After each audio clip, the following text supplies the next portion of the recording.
Nuk e di saktësisht se kur filloi gjithçka. Ndoshta natën kur dëgjova atë zhurmë apo në momentin kur zhvendosa në atë apartament.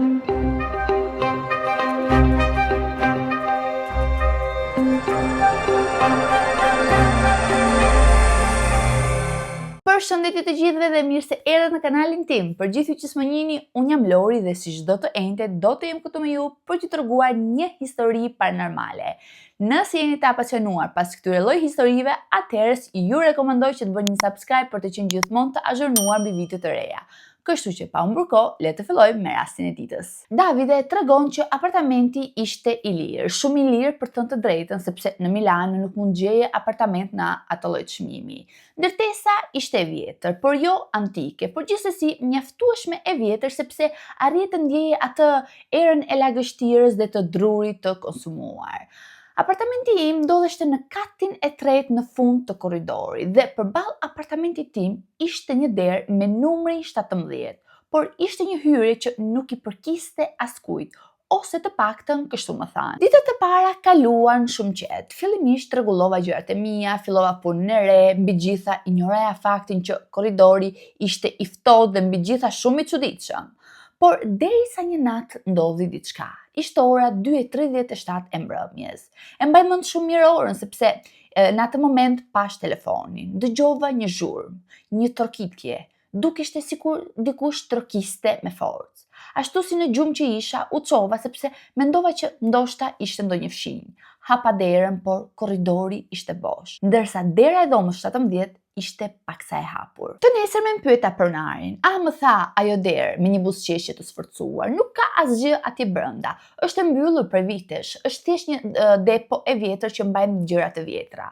Por në fakt, thellë brenda meje e dija që diçka nuk shkonte me atë derë. Dhe pikërisht atë mbrëmje qëndrova tër natën zgjuar. Dhe ndodhi në orën 2:37 si natën e kaluar. Përsëri trokitje. Këtë herë 3 trokitje të ngadalta, por të sakta. Hapa me njëherë derën, por korridori ishte ende bosh. Por dera e dhomës 17 këtë radhë ishte plotësisht e hapur. Nuk e di se pse, por vendosa të afrohem, ndoshta nga kureshtja, ndoshta nga diçka shumë e keqe. Brenda në atë dhomë ishte një errësirë aq e dendur sa që nuk mund të shikoje asgjë. Dukeshte sikur drita e korridorit nuk arrite dot të deportonte brenda në atë dhomë. A ka njeri, pyeta? Asnjë përgjigje. Më pas vendosa që të futem akoma më tej. Bëra një hap, më pas një tjetër. Dyshemeja kërciste në këmbët e mia. Dhe një moment pas meje ndjeva diçka. U ktheva më një herë, por kur u ktheva, korridori ishte zhdukur. Në vend të tij ishte një hapësirë tjetër, e ngushtë, e gjatë, e pafund. Muret ishin të njëjta, por më të vjetra, më të dëmtuara, sikur të kisha përfunduar në të njëjtën ndërtesë, por në një kohë tjetër. Pastaj dëgjova diçka, një frymarrje, jo imja, por dikush tjetër ishte aty. U përpoqja të kthehesha, por dera nuk ishte më. Në vend të saj ishte vetëm një mur. Paniku filloi që të rriteshte. Po ndërroj, i thoja vetes, nuk është reale. Por në të vërtetë gjithçka ishte reale, i ftohti ishte real, ato hapat ishin reale. Kisha frikë që të kthehesha më njëherë, sepse ato hapat po i dëgjoja një e nga një dhe po afroheshin drejt meje. Dhe pastaj një zë, i cili përshpëriti në veshin tim, duke më thënë, më në fund u ktheva. Nuk ishte njeri, por ndjesia ishte akoma aty, sikur dikush të ishte përballë meje, por në mënyrë të padukshme. Pastaj e pash, një gjurmë, në dysheme. Dukeshte sikur dikush po vinte përballë meje. Një hap, pastaj një tjetër, gjithnjë e më afër. Jam mbatha, nuk e dija ku po shkoja, por fillova të vrapoj përgjatë korridorit të pafund. Dritat mbi mua filluan të dridheshin. Frymarrja pas meje bëhej më e fortë, më e shpejtë, sikur dhe ai ose ajo po vraponte me mua. Çfarëdo lloj gjë që ishte. Pastaj papritur një derë, e njëjta me numrin 17.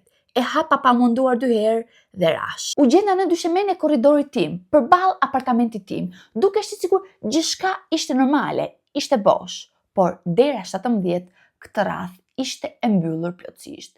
Mendova që mendja ime po më bënte lojra, por pikërisht atë natë, në orën 2:37 të mbrëmjes, vjen një njoftim në telefon, vetëm një mesazh. Pse dole? Gjaku më ngriu, nuk i kisha treguar askujt për atë gjë.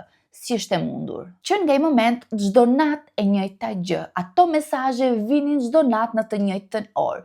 Nuk duhet të largoheshe, ishte radha jote, duhet të ktheheshe. Fillimisht mendova që ti injoroj mesazhet, por më pas ndryshova numrin e telefonit, formatova telefonin, por asnjë nga këto gjëra nuk bëri punë, sepse ato mesazhe vazhdonin e vinin ditë ta ditës, derisa një natë nuk kishte më mesazhe, por atë natë ishte një telefonat nga një numër i panjohur.